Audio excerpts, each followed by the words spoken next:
नमस्कार दोस्तों, स्वागत है आपका आपके channel one nation one exam पर। तो दोस्तों आज हम इस वीडियो में यूपी डीएलएड थर्ड सेमेस्टर का जो दूसरा प्रश्न पत्र होता है यानी पेपर 2 होता है उसके सारे ऑब्जेक्टिव प्रश्नों को देखेंगे जो आज तक पूछे गए हैं। दोस्तों इससे पहले मैं पेपर 1 के सारे ऑब्जेक्टिव प्रश्नों को करा चुका हूं। अगर आपने वो नहीं देखा है तो आप डिस्क्रिप्शन में जाकर देख सकते हैं। इसके अलावा अगर आपका मैथ कमज़ोर है तो आप मैथ की प्लेलिस्ट जाकर अवश्य देखें। ठीक है दोस्तों, तो हम इस वीडियो को शुरू करते हैं। इसमें प्रीवियस ईयर में पूछे गए सारे प्रश्न हैं जो आज तक पूछे गए हैं। लगभग 185 प्रश्न इस वीडियो में आपको कराए जाएंगे। तो दोस्तों वीडियो को एंड तक जरूर देखें। साथ ही साथ अगर चैनल सब्सक्राइब नहीं है तो सब्सक्राइब करने के साथ बेल आइकन पे क्लिक कर दें। ठीक है दोस्तों, तो हम शुरू करते हैं। आपका जो पेपर 2 है समावेशी शिक्षा एवं विशिष्ट आवश्यकता वाले बालकों की शिक्षा निर्देश एवं परामर्श सब्जेक्ट को। ठीक है दोस्तों, तो पहला ऑब्जेक्टिव है प्रतिभाशाली बच्चों के संबंध में किसका कथन है जो सामान्य बुद्धि से श्रेष्ठ प्रतीत हो या उन दोनों में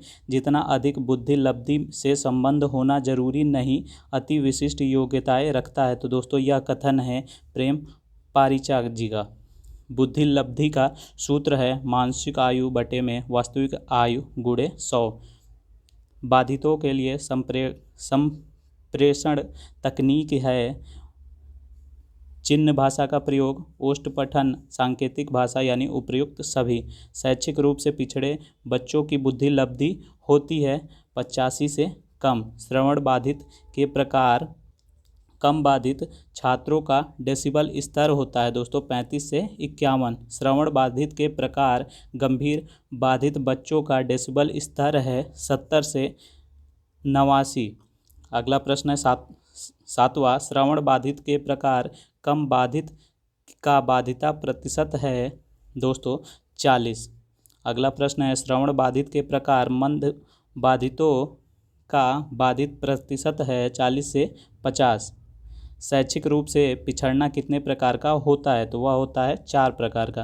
किसका कथन है पिछड़े बच्चे वह हैं जिनका शैक्षिक लब्धि यानी बुद्धि लब्धि या शिक्षा अंक 85 से कम है। तो सिरिल बर्ट का कहना है या कथन है। श्रवण बाधित के प्रकार गंभीर बाधित बच्चों की बाधिता प्रतिशत है तो वह है 70 से 89। श्रवण बाधित के प्रकार पूर्ण बाधित बच्चों की बाधिता प्रतिशत है दोस्तों 90%। प्रतिभाशाली बच्चों की बुद्धि लब्धि है 140 से अधिक। उत्तर प्रदेश बेसिक शिक्षा अधिनियम अस्तित्व में आया तो दोस्तों 1972 में।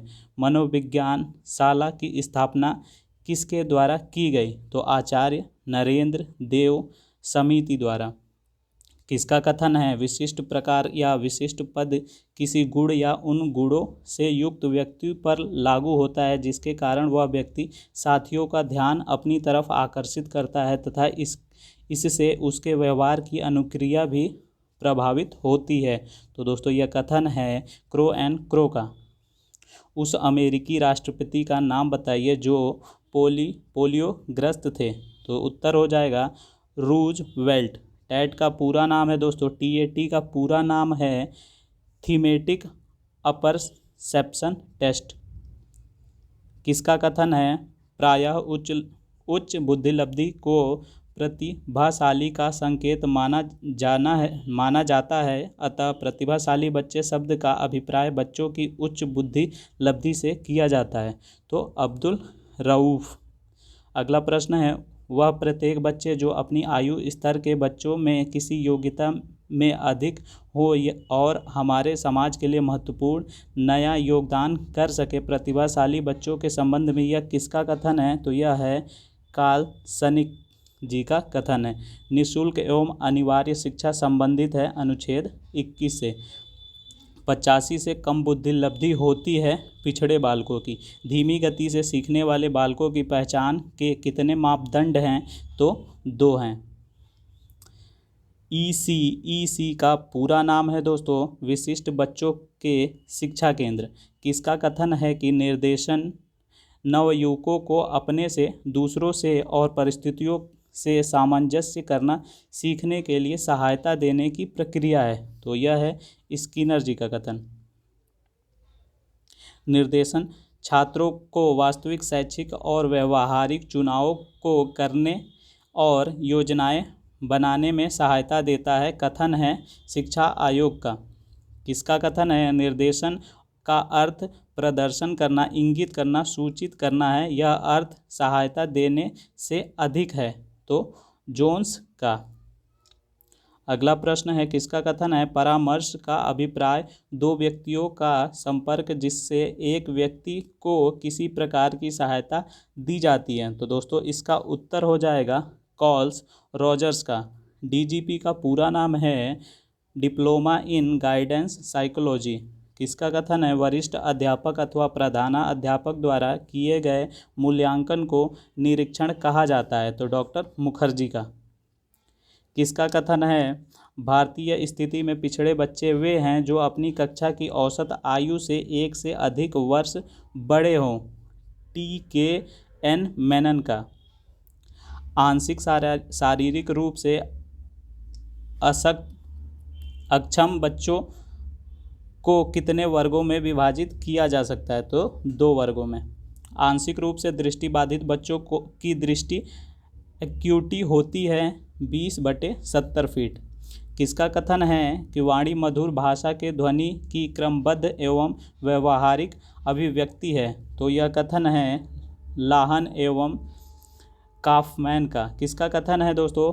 बच्चे जिनको संप्रेषण में समस्या होती है और उनका स्तर या वाणी अन्य बच्चों से भिन्न होती है, वह स्वयं भी सजग होते हैं कि अपनी बात कहने में असमर्थ हैं, उसकी वाणी मधुर नहीं होती है। तो राइपर का। अपवंचित वर्ग के बच्चों को कितने श्रेणियों में बांटा गया है? तो 6। अगला प्रश्न है 37। किसका कथन है? समस्यात्मक बच्चे वे बच्चे हैं जिनका व्यवहार तथा व्यक्तित्व इस सीमा तक असामान्य होते हैं कि वे घर, विद्यालय तथा समाज में समस्याओं के जनक बन जाते हैं। तो वैलेंटाइन का। किसका कथन है? शैक्षिक निर्देशन चेतना भी भूत प्रश्न है जिसके द्वारा व्यक्ति के बौद्धिक विकास में सहायता की जाती है। कोई भी चीज़ जो शिक्षण या सीखने के साथ की जाती है शैक्षिक निर्देशन के अंतर्गत आती है। तो ब्रेवर का कथन है। मंडलीय मनोविज्ञान केंद्र कहाँ पर स्थित होते हैं? तो जिला स्तर पर। परामर्श का उद्देश्य है दोस्तों उपबोध का विकास, उपबोध का जानना, उपबोध का अभिप्रेरणा को समझना यानी सभी। एलेक्सिया है दोस्तों पढ़ने की अक्षमता। प्रतिभाशाली विद्यार्थी आपको इसमें से बताने हैं तो वह हो जाएगा अपने निर्णयों में आत्मनिर्भर होते हैं। बुद्धि लब्धांक सामान्यतः उच्च रूप से शैक्षणिक निष्पादन से संबंधित होते हैं। एक सशक्त विद्यालय अपने शिक्षकों में निम्नलिखित योग्यताओं में से किसे सर्वाधिक बढ़ावा देगा? तो दोस्तों वह हो जाएगा ऑप्शन डी, प्रतिस्पर्धात्मक अभिवृत्ति।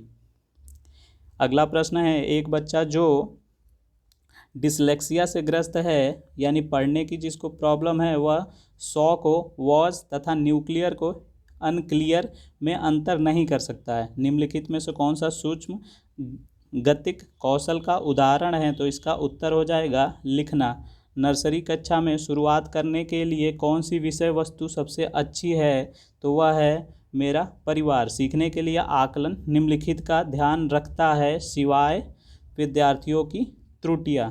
डिसलेक्सिया मुख्यतः दोस्तों इसका आप कमेंट नीचे करिएगा कि डिसलेक्सिया मुख्यतः की समस्या के साथ संबंधित है। अगला प्रश्न 50वां है प्राथमिक स्तर के बच्चों का आकलन करने का सर्वश्रेष्ठ तरीका है वह है पोर्टफोलियो। किसका कथन है? अगला प्रश्न है कि किसका कथन है व्यक्ति को शैक्षिक निर्देशन प्रदान करने का उद्देश्य छात्र को उपयोगी पाठ्यक्रम चुनने तथा इसमें प्रगति करने में सहायता देना है। तो रूथ स्टेक का। कक्षा में एक प्रभावी शिक्षक अधिगम प्रक्रिया होती है जब शिक्षक बच्चों के ज्ञान को पढ़ाई जाने वाली संकल्पना के साथ जोड़ने में सहायता करता है। इससे पार्श्व में निहित उद्देश्य है ज्ञान का सहसंबंध एवं स्थानांतरण। अगला प्रश्न है सामाजिक तथा सांस्कृतिक विकास का सिद्धांत संबंधित है। यह किसने कहा है? वाइगोत्स्की ने। अगला प्रश्न है, इंद्रिय जनित गामक अवस्था का संबंध किस मनोवैज्ञानिक से है? तो जीन पियाजे से। वस्तु स्थापित बालकों में जब पाया जाता है तो वे वस्तुओं को आसानी से खोज लेते हैं, किस मनोवैज्ञानिक से इसका संबंध है? जीन पियाजे से। किसका कथन है? वंशानुक्रम माता पिता से संतानों को प्राप्त होने वाले गुण हैं रूथ वैन डिक्ट का। किसने कहा है? सामाजिक संबंधों में परिपक्वता ग्रहण करना सामाजिक विकास कहलाता है, हॉरलॉक ने।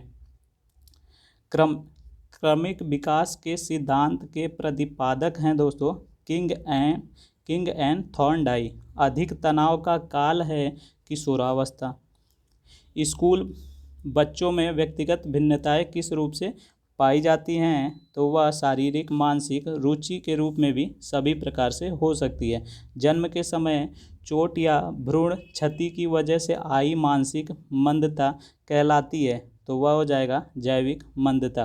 पिछड़े बालक वे हैं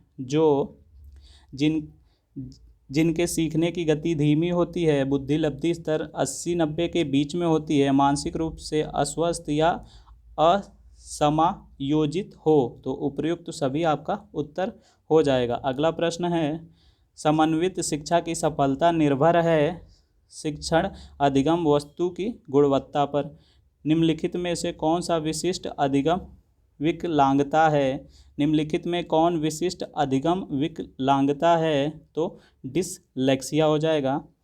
सामाजिक सांस्कृतिक विकास सिद्धांत के जनक हैं वाइगोत्स्की। माता पिता के वंशजों में स्थानांतरण होने वाले लक्षणों को कहा जाता है, तो वह कहा जाता है आनुवंशिकता। जॉन डूवी द्वारा समर्थित लैब विद्यालय का उदाहरण हैं, तो उदाहरण है दोस्तों प्रगतिशील विद्यालय। आरटीई 2009 भारत में कब लागू हुआ? तो इसका ऑप्शन बी यानी 1 अप्रैल 2020 सही उत्तर हो जाएगा। आरटीई 2009 उत्तर प्रदेश में कब लागू हुआ? तो दोस्तों 23 जुलाई 2001 इसका उत्तर हो जाएगा। 16 PF यानी पर्सनैलिटी के बारे में बात कर रहा है, का प्रयोग किसके मापन हेतु किया जाता है? यानी व्यक्तित्व के मापन हेतु किया जाता है। निम्नलिखित में से कौन सा वाइगोत्स्की के सामाजिक सांस्कृतिक सिद्धांत पर आधारित है? तो वह है पारस्परिक शिक्षण। अगला प्रश्न है 88, निम्नलिखित में से मानसिक विकार के लक्षणों को नहीं दिखाता है, तो वह है संबंध। शारीरिक गतिक बुद्धि रखने वाले बच्चों की अंतिम अवस्था निम्न में से कौन सी हो सकती है? तो वह है शिल्प चिकित्सा। श्रवण बाधित बच्चों को पढ़ाने के लिए प्रयुक्त की जाती है ब्रेन लिपि, सांकेतिक भाषा या फिर यंत्र या फिर उपयुक्त सभी। तो दोस्तों श्राविक बाधित बच्चों के लिए हम सांकेतिक भाषा का प्रयोग करते हैं। प्रतिभाशाली विद्यार्थी हैं, तो वह है अपसारी चिंतन। ठीक है दोस्तों, निम्नलिखित में से कौन सृजनात्मकता से संबंधित नहीं है? तो उत्तर हो जाएगा मितव्ययिता। ठीक है दोस्तों, प्रगतिशील शिक्षा के संबंध में निम्नलिखित में से कौन सा कथन जॉन डूवी के अनुसार समुचित है? तो दोस्तों इसका उत्तर हो जाएगा विद्यार्थियों को स्वयं ही सामाजिक समस्याओं को सुलझाने में सक्षम होना चाहिए। अभिप्रेरणा, अगला प्रश्न है, अभिप्रेरणा की व्याख्या जन्मजात मूल प्रवृत्तियों के आधार पर की जा सकती है, तो यह कहा है मैकडूवल ने। निम्नलिखित में से कौन सा जन्मजात प्रेरक नहीं है? तो वह है आदत। वे कौन से बाह्य कारक हैं जो एक बालक को कक्षा में रुचि लेने से रोकते हैं? तो वह होता है संस्कृति और प्रशिक्षण।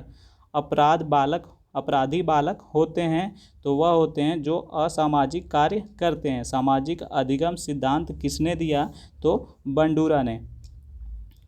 भाषा विकास का सिद्धांत किसने दिया?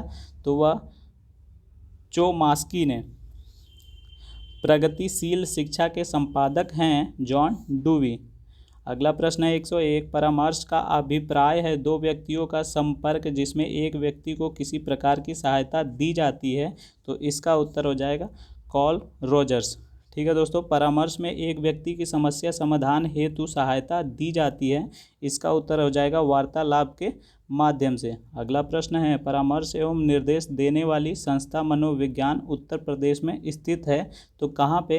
तो यह है इलाहाबाद में। सामान्य बच्चे होते हैं, इसका उत्तर हो जाएगा 90 से 110 IQ वाले। किसने विशिष्ट आवश्यकता वाले बच्चों को दुर्लभ गुणों वाला बच्चा बताया है? तो हैविट ने। परामर्श से संबंधित जिले की विशेषज्ञ समिति का नेतृत्व करता है जिले का मुख्य चिकित्साधिकारी। विद्यालय में राश अवरोध की समस्या को रोकने में प्रमुख रूप से सहायक है, तो वह है निर्देशन एवं परामर्श। निर्देशन एवं परामर्श द्वारा बताया जा सकता है क्या करने योग्य है, क्या करने योग्य नहीं है। पूर्ण अथवा गहन श्रवण बाधित बच्चों की सुनने का डेसिबल स्तर जो होता है वह 90 से 100 डेसिबल तक होता है। TAT द्वारा परीक्षण किया जाता है, तो वह है व्यक्तित्व। सृजनात्मक मुख्य रूप से संबंधित है अपसारी चिंतन यानी व्याप्त चिंतन। राष्ट्रीय पाठ्यचर्या की रूपरेखा 2005 दस्तावेज की भाषा के लिए निहित है बहुभाषी या फिर मातृभाषा। समावेशी शिक्षा जो है वह कक्षा में विविधता का उत्सव मनाती है। बुद्धिलब्धि के जन्मदाता हैं टरमैन। जड़ बुद्धि वाले बालक की बुद्धिलब्धि कितनी होती है? तो वह होती है जड़ बुद्धि में 0 से 24 तक। यदि एक बच्चे की मानसिक आयु जो है वह है 5 और उसकी वास्तविक आयु है 4 और इसका आपसे IQ पूछ रहा है, तो फॉर्मूला होता है मानसिक आयु बटे वास्तविक आयु गुणे 100, और जब आप इसको हल करेंगे तो 25 गुणे 5 यानी 125। आपका ऑप्शन ए सही आ जाएगा। आपकी कक्षा में कुछ छात्र मेधावी हैं, आप इन्हें किस तरह पढ़ाएंगे? तो दोस्तों इसका ऑप्शन हो जाएगा सही, यह होगा C, स्मृतिकरण कार्यक्रमों के द्वारा। आंशिक दृष्टि बाधित वाले बच्चे पढ़ सकते हैं, तो ऑप्शन होगा उत्तल लेंस की सहायता से। श्रवण दोष से ग्रसित बच्चों में दोष हो सकता है, तो वह है दोस्तों उपर्युक्त तीनों यानी कान से बाहर, कान के अंदर, कान के मध्य। निम्नलिखित में से कौन अस्थिर बाधित बच्चों की विशेषता नहीं है? हकलाना। A survey of the education gifted children के लेखक हैं हैविंग हर्ट्स। मनोवैज्ञानिक क्रिक ने सामान्य एवं प्रतिभाशाली बच्चों की पहचान का आधार बताया है बच्चों द्वारा किए गए कार्यों की गति द्वारा। व्यक्ति को बुद्धिमत्तापूर्ण चयन एवं सामंजस्य के दी जाने वाली सहायता निर्देश है। यह कथन है दोस्तों आर्थर जे जोन्स का। विशिष्ट आवश्यकता वाले बच्चों को भागों में बांटा जा सकता है, वह है 4 भागों में। निर्देशन तथा परामर्श देने का कार्य प्रारंभ होना चाहिए उच्च प्राथमिक स्तर से। परामर्श से संबंधित उपकरण है उपयुक्त सभी यानी संचित अभिलेख, आत्मकथाएं एवं निरीक्षण और साक्षात्कार। समस्यात्मक बच्चों की पहचान की जाती है उपयुक्त सभी यानी निरीक्षण विधि का प्रयोग, साक्षात्कार द्वारा, मनोविज्ञान परीक्षण द्वारा। ब्रेन लिपि उपयोगी है दृष्टिबाधित बच्चों के लिए। पिछड़े बालक की पहचान हेतु परीक्षण है सामान्य बुद्धि परीक्षण, नैदानिक परीक्षण, मानवीकृत उपलब्धि परीक्षण यानी उपयुक्त सभी। वंचित होना निम्न स्तरीय जीवन दशा या अलगाव को पोषित करता है जो कि कुछ व्यक्तियों को उनके समाज की सांस्कृतिक उपलब्धियों में भाग लेने से रोक देता है। यह कथन है दोस्तों वॉलमैन का। धीमी गति से सीखने वाले बच्चों की समस्या होती है भाषा एवं वाणी की समस्या है, श्रवण प्रत्यक्षीकरण की समस्या है, दृष्टि एवं व्यवहारिक समस्याएं यानी सभी। अगला प्रश्न 132 है अस्थिर बाधित के कारण है दोस्तों जन्मजात बीमारी, दुर्घटना यानी सभी। प्रतिभाशाली बालक हेतु शिक्षण विधि है वह है गतिवर्धन, संपन्नीकरण या विशेष पाठ्यक्रम, विशिष्ट कक्षाएं यानी उपर्युक्त सभी। CAT परीक्षण है दोस्तों बच्चों के लिए। वाक दोष के प्रकार हैं, कितने प्रकार हैं, तो वह हैं 6 प्रकार।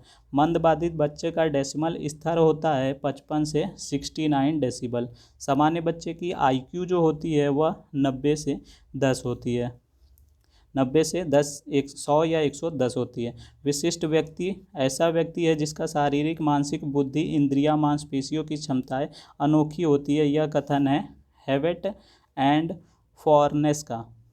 परामर्श का उद्देश्य आत्म परिचय या आत्मबोध है। यह कथन है रूथ स्ट्रैंग का।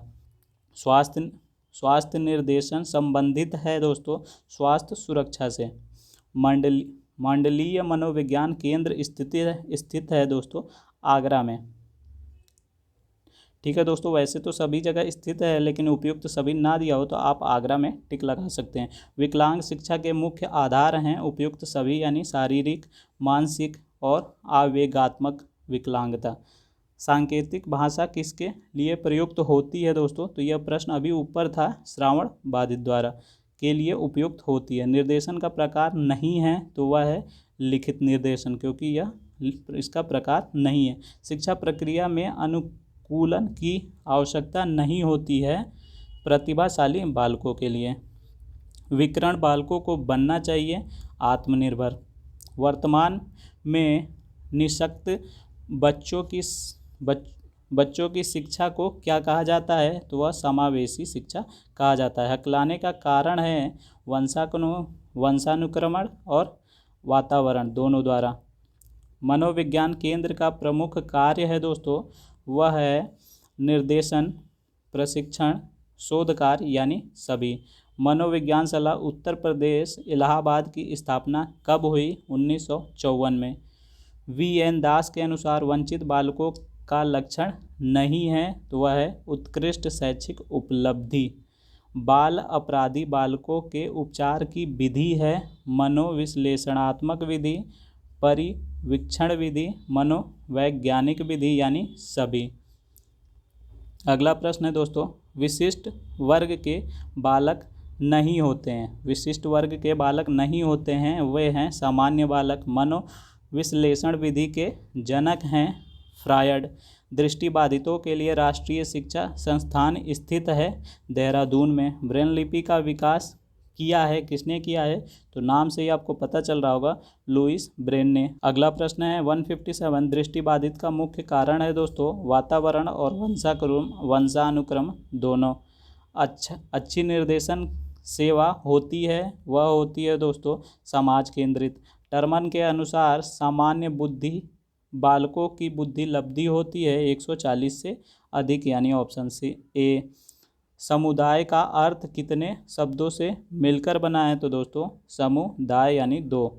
समस्यात्मक बच्चे वे बच्चे हैं जिनका व्यवहार तथा व्यक्तित्व इस सीमा तक असामान्य होते हैं कि वे घर, विद्यालय तथा समाज में समस्याओं के जनक बन जाते हैं। यह कथन है दोस्तों वैलेंटाइन का।